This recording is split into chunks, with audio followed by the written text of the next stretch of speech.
Hello guys, how are you? I hope all of you are doing well. In this video, we will discuss Hark's monologue poem by Ted Hughes. We will discuss proper summary, analysis, themes, literary devices and moral of this poem. So, without wasting time, let's begin. I will also provide proper handwritten notes of this poem.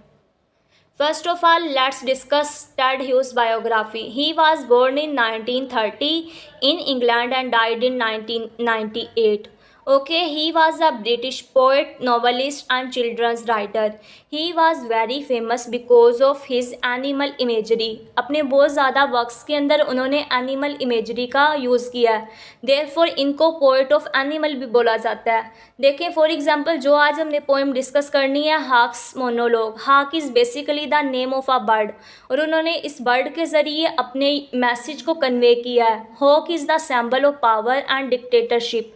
उन्होंने hawk के ज़रिए हमें पूरी दुनिया में जो power का concept है, डिक्टेटरशिप का कॉन्सेप्ट है, किस तरह से जो रूलर्स हैं वो रूल करते हैं, उनका क्या बिहेवियर होता है, उनकी नेचर क्या होती है और उनका लोगों के साथ सलूक कैसा होता है, इस आइडिया को कन्वे किया है. ठीक है.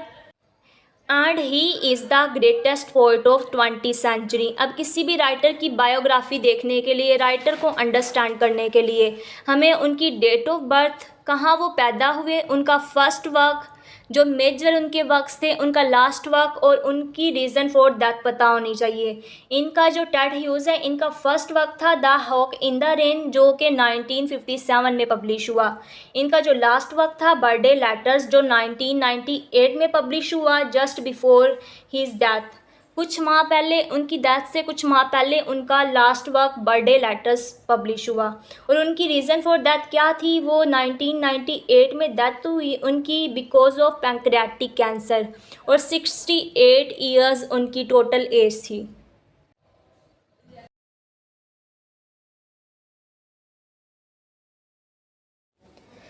Hark's monologue summary. Hark is basically the name of a bird, eagle. On the other hand, monologue means खुद कलामी करना, खुद से बातें करना. पोएम के अंदर जो हाक है वो बिल्कुल टॉप ऑफ द ट्री बैठा है, उसकी आंखें क्लोज हैं और वो खुद से खुद कलामी कर रहा है. वो खुद को अपनी लाइफ की अचीवमेंट्स और अपनी पावर, अपनी ताकत के बारे में बता रहा है. उसको लगता है कि वो दुनिया में सबसे ज़्यादा पावरफुल है और बाकी जितनी भी क्रिएचर्स हैं वो सारी इसके इन्फीरियर है. वो बता रहा है कि उसको ये पावर गॉड ने खुद दी है ताकि बाकी तमाम क्रिएशन को वो अपने पांव तले रोन सके और उसकी लाइफ का बेसिक मकसद दूसरों को हंट करना, अपना शिकार बनाना और उनको ईट करना, ये उसकी ज़िंदगी का बेसिक मकसद है और उसका बेसिक राइट भी है और कोई भी उसको उसके इस राइट से महरूम नहीं कर सकता. वो डिसाइड करेगा किसको कब, कहाँ और कैसे हंट करना है, ये सब कुछ उसकी मर्ज़ी है. और ये जो पूरी यूनिवर्स है वो सारी सिर्फ इस ईगल के लिए, इस हॉक के लिए बनाई गई है क्योंकि गॉड ने इसको बहुत ही फुर्सत के साथ बहुत ही अच्छे तरीके से बनाया और इसके अंदर कोई भी कमी नहीं रखी. वो खुद को कहता है कि वो पूरी यूनिवर्स की क्रिएशन का बाइस है. बेसिकली राइटर ने हमें हॉक पोएम के ज़रिए जो दुनिया में पावर और डिक्टेटरशिप का जो कॉन्सेप्ट है उसको कन्वे किया है. दुनिया में जो पावरफुल लोग होते हैं, जो रूलर्स होते हैं, उनका क्या ख्याल होता है. वो खुद को सबसे ज़्यादा पावरफुल कंसीडर करते हैं. उनको लगता है कि ये पावर उनके पास हमेशा रहेगी, इसीलिए वो लोगों को उनके बेसिक राइट से, उनका जो ज़िंदगी का बेसिक मकसद होता है, बेसिक हकूक़ होते हैं, उनसे महरूम कर देते हैं. राइटर बेसिकली इस पोएम के ज़रिए हमें दुनिया में पावर का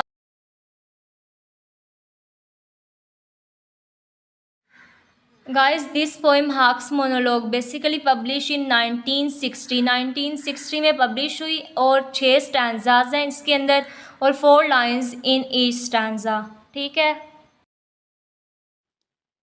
Okay, let's discuss the text of the poem. First stanza. I sit in the top of the wood, my eyes closed. ये जो हॉक है बेसिकली गाइस खुद से खुद कलामी कर रहा है. वो कह रहा है कि मैं जंगल में बिल्कुल टॉप पोजीशन पे सबसे ऊपर दरख्त के ऊपर बैठा हूँ.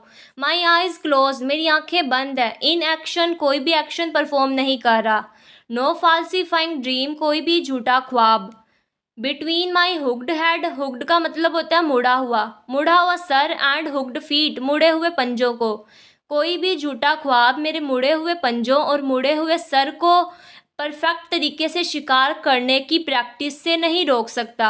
अब देखें गाइस, जब भी हम कोई ड्रीम देखते हैं, कभी हम अपने ड्रीम्स में प्रिंसेस को देख रहे होते हैं, कभी हम खुद को ऐसी वर्ल्ड के अंदर इमेजिन करते हैं जिसका रियलिटी से कोई ताल्लुक नहीं होता। लेकिन ये जो हाक है वो बहुत एरोगेंट है। वो कह रहा है कि इवन इन माई ड्रीम्स, मैं कोई ऐसे वैसे ख्वाब नहीं देखता जो मुझे मेरे मकसद हयात से दूर कर दें। उसकी ज़िंदगी का बेसिक मकसद क्या है? हंटिंग करना। वो कह रहा है कि even in my dreams, in my sleep, मैं किस तरह परफेक्ट तरीके से दूसरों को हंट कर सकता हूँ, किल कर सकता हूँ, उनको ईट कर सकता हूँ, इन सब की प्रैक्टिस कर रहा होता हूँ। ये जो मेरे ड्रीम्स हैं वो मुझे मेरे पर्पस जो है उसमें और परफेक्ट करते हैं। और in sleep rehearse perfect kills and eat. Rehearse का मतलब होता है प्रैक्टिस करना। परफेक्ट किल्स एंड ईट, किस तरह परफेक्ट तरीके से किल एंड ईट किया जा सकता है।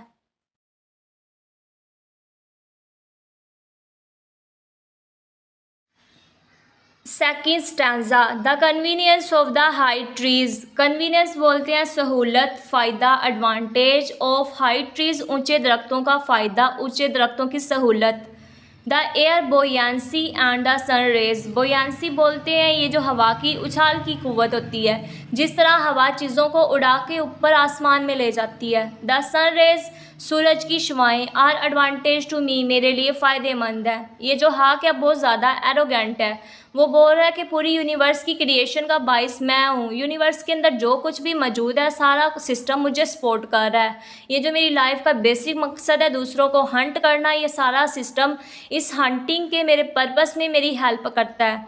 अब देखें, ये जो हाई ट्रीज़ होते हैं ये इसलिए बनाए गए ताकि मैं इनके ऊपर बैठ के आसानी से मुआयना कर सकूं, आसानी से अपने शिकार को देख सकूं और अपनी प्रॉपर प्लानिंग कर सकूं किस तरह मैंने अपने शिकार को किधर हंट करना है। अब ये जो हवा है ये मेरी हेल्प करती है ताकि मैं शिकार को अपने पंजों में दबोच कर आसानी से ऊपर ले जाऊं। ये जो सन रेज़ है, सन रेज़ हर चीज़ को मेरे सामने विजिबल करके प्रेजेंट करती है, हर चीज़ को ब्राइट कर देती है। अब देखें, सन रेज़ नहीं होगी हमें ऑब्वियसली डार्कनेस हो जाएगी, कुछ नज़र नहीं आएगा। ये जो ये हॉक है वो कह रहा है कि सन रेज़ हर एक चीज़ को मेरे सामने विजिबल करके प्रेजेंट करती है। आर एडवांटेज टू मी, मेरे लिए फ़ायदेमंद है सब कुछ, ये पूरा सिस्टम मेरे लिए फ़ायदेमंद है, मेरे फ़ायदे के लिए बनाया गया है। And the earth face upward for my inspection. अब देखिए, नीचे तो ज़मीन है, ऊपर से ये जो अर्थ है वो पूरी खुली है। अब ये कह रहा है कि जो अर्थ का फेस है बिल्कुल ओपन है ऊपर से, मेरी इंस्पेक्शन के लिए, मेरे मुआयने के लिए। इंस्पेक्शन बोलते हैं मुआयना। अब ये कह रहे हैं कि ये जो अर्थ है ऊपर से इसलिए ओपन है ताकि मैं आसानी से ऊपर बैठ के हर चीज़ का मुआयना कर सकूँ।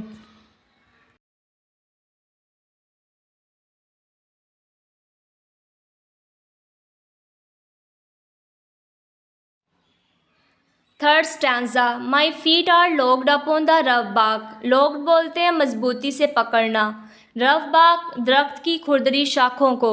मेरे पंजों ने दरख्त की खुरदरी शाखों को बहुत ही मजबूती के साथ पकड़ा हुआ है, बहुत ही मजबूती से जकड़ा हुआ है। It took the whole of creation. अब देखें, जितनी मजबूती से पकड़ा हुआ है दरख्त की ब्रांचेस को, इसका मतलब है कि बहुत ही अच्छे वे में, बहुत ही क्रिएटिव पावर्स का यूज़ करके मेरे पंजों को क्रिएट किया गया है, उनको बनाया गया है। To produce my foot and each my feather. अब कह रहा है कि देखें, गॉड ने मेरे पंजों को, परों को, मुझे पूरे को बहुत ही फुर्सत के साथ बनाया है और इतनी ज़्यादा पावर्स दी हैं कि आसानी से शिकार को, किसी भी शिकार को उठा के मैं आसानी से हवा में गायब हो जाता हूँ। मेरे पर मुझे हवा में कहीं से कहीं ले जाते हैं। इसका मतलब है कि गॉड ने मुझे बहुत ही सोच समझ के अपनी आल क्रिएटिव पावर्स का यूज़ करके मुझे बनाया है और मुझे इतनी पावर दी है ताकि मैं पूरी यूनिवर्स को रूल कर सकूँ और पूरी यूनिवर्स को, जितनी भी क्रिएचर्स हैं सबको अपने पाँव तले रख सकूँ, सबके ऊपर हुकूमत कर सकूँ। Now I hold creation in my foot. अब जितनी भी और चीज़ें हैं, जितनी भी और क्रिएचर है, सबको मैंने अपने पाँव तले रखा हुआ है। मीन्स सबके ऊपर मैं रूलिंग कर रहा हूँ और दुनिया में वही कुछ होता है जो मैं चाहता हूँ।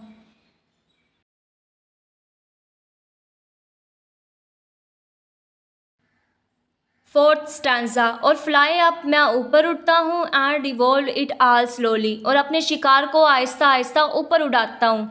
मीन्स अपने शिकार को पंजों में लेकर आहिस्ता आहिस्ता ऊपर उड़ता हूँ। आई किल, वहाँ उसको मारता हूँ, वेयर आई प्लीज़, जहाँ मेरा दिल चाहे, because it is all mine, क्योंकि ये सब कुछ मेरा है।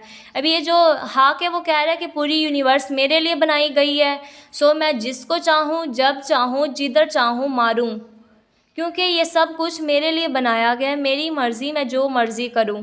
देर is no sophistry in my body. Sophistry का मतलब होता है कोई भी कमी। कुदरत ने मेरे अंदर कोई भी खामी नहीं रखी। माई मैनर्स आर टीडिंग ऑफ हेड्स। अब ये मेरा मकसद क्या है? दूसरों को मारना, हंट करना मेरी ज़िंदगी का बेसिक मकसद है, और गॉड ने मुझे इसलिए बनाया है ताकि मैं सबके ऊपर रूल करूं और सबको मौत के घाट उतारूं।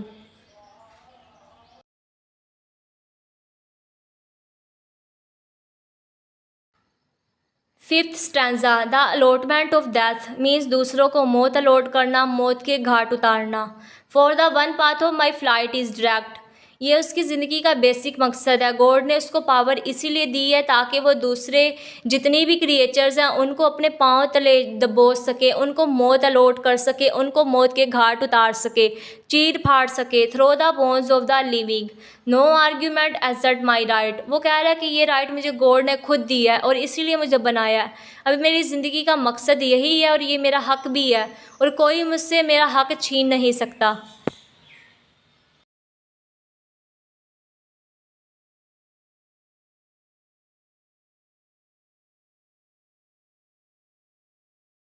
Last stanza, the sun is behind me. Behind का मतलब होता है पीछे होना, सूरज मेरे पीछे है। इट्स मीन जो भी उसकी लाइफ का बेसिक मकसद है, हंटिंग करना, सूरज उसमें फुल सपोर्ट कर रहा है उसकी।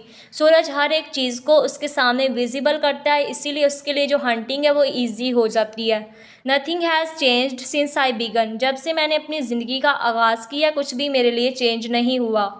माई eyes has permitted no change, क्योंकि मेरी आँखों ने किसी भी किस्म की चेंज की इजाज़त नहीं दी।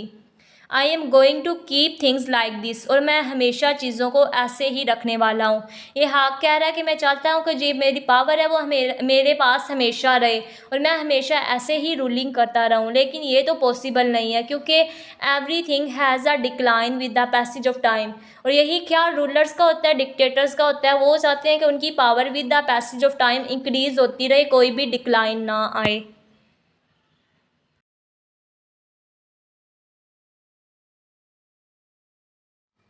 Major themes, themes basically means the ideas, the message that writer wants to convey to his audience. जो मैसेज, जो आइडिया राइटर अपनी ऑडियंस को पहुंचाना चाह रहा है वो हमारा थीम होता है। अब जो फर्स्ट आइडिया है वो पावर का कॉन्सेप्ट है। ये जो हाक is basically the symbol of power. Writer ने हाक के जरिए हमें दुनिया में डिक्टेटरशिप के कॉन्सेप्ट को समझाया है। ये जितने भी पावरफुल लोग होते हैं, डिक्टेटर्स होते हैं, रूलर्स होते हैं, उन सब का बिहेवियर कैसा होता है दूसरों के साथ, उनकी नेचर कैसी होती है। वो खुद को सबसे सुपीरियर समझते हैं और इसीलिए वो दूसरों के साथ बहुत ही क्रूअल बिहेवियर रखते हैं और वो लोगों को उनके राइट्स और उनके हकूक से महरूम रखते हैं।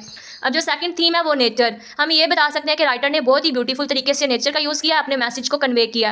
अब जो थर्ड थीम है क्रूअल नेचर ऑफ डिक्टेटर्स। ये जो डिक्टेटर्स हैं उनकी नेचर कैसी होती है अपनी आवाम के साथ। अभी ये जो डिक्टेटर्स होते हैं उनको लगता है कि ये पावर उनके पास हमेशा रहेगी, इसीलिए उनका बिहेवियर लोगों के साथ ऐसा होता है, लेकिन वो ये नहीं जानते कि everything has a decline with the passage of time. उनकी पावर कम होती रहेगी। जैसे कि हाक है जो पोएम के अंदर, उसके पास पावर है, आज पावर है, मे बी ऐसे हो सकता है कि कल वो बहुत वीक हो जाए, उसके पास पावर ना हो। सो टाइम हमेशा एक जैसा नहीं रहता। So we must be very humble and submissive before God and we should be very humble with others.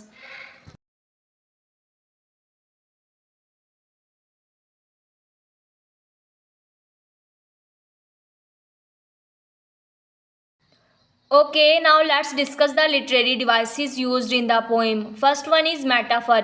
Metaphor is basically a figure of speech that make a direct comparison between two things that are not alike. दो चीज़ों का हम comparison करते हैं जो एक दूसरे से बिल्कुल मुख्तलफ होती हैं। अब देखिए पोएम के अंदर हमने हॉक का कंपैरिजन किया है पावर के साथ, डिक्टेटरशिप के साथ, फ्रीडम के साथ। ठीक है। Second one is imagery. Imagery का मतलब होता है ऐसी लैंग्वेज, डिस्क्रिप्टिव लैंग्वेज का यूज़ करना जो हमारे माइंड्स में इमेजेस भी क्रिएट करे। अब देखिए पोएम को हम पढ़ रहे होते हैं, हम इसको अपने इमेजिन करने के काबिल होते हैं, therefore this is imagery. Third one is personification. Personification is a literary device that give human characteristics, abilities, qualities to non-human beings. अब देखिए हमने सारी क्वालिटीज़ जो इंसान के अंदर होती है, ह्यूमन बींग के अंदर होती है, रूलिंग पावर, किस तरह वो हर एक चीज़ को मैनेज करता है, डिक्टेटरशिप वाली क्वालिटी, हमने सब कुछ हाक को दे दी है। अब देखिए हाक तो जस्ट एक बर्ड है, उसके अंदर इतनी थिंकिंग एबिलिटीज़ नहीं होती जितनी ह्यूमन बींग्स कर सकती हैं, लेकिन हमने पर्सोनीफाई किया है हॉक को with human beings. Last one is symbolism. Symbolism is the use of symbols to represent ideas and qualities. Symbols का यूज़ करना क्वालिटीज़ को, आइडियाज़ को, किसी भी मैसेज को कन्वे करने के लिए। अब देखें ये जो डिक्टेटरशिप का है, पावर का है, कितना ब्रॉड कंसेप्ट है। हमने सिंबल क्या यूज़ किया है? हाक। हाक is basically the symbol of power, dictatorship. हमने अपने मैसेज को कन्वे किया है बाय यूजिंग सिंबल हाक।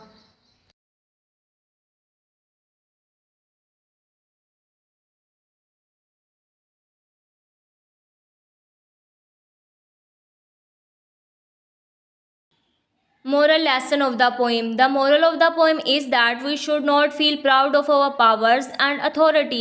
अब देखिए हमें इस चीज़ पे बिल्कुल बिलीव, यकीन होना चाहिए कि God is the lord of everything.